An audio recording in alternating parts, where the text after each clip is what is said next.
how to turn off voicemail on iPhone. In today's video, we're going to show you how to turn off voicemail on your iPhone. If you're tired of receiving voicemails or just don't want to use this feature, we've got you covered. Now, what you need to do is, before we begin, let's quickly cover what voicemail is. Voicemail is a feature that lets callers leave a recorded message if you don't pick up the phone.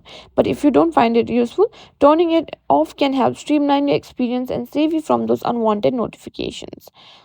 Now, first things first, what you can do is go to settings, scroll down and tap on phone, and here you can find call forwarding. Turn on call forwarding and enter a phone number where you want to forward your calls. And scroll down here, you can find live voicemail. Simply toggle it off. And that's it. That's how you simply turn off your live voicemail on your iPhone.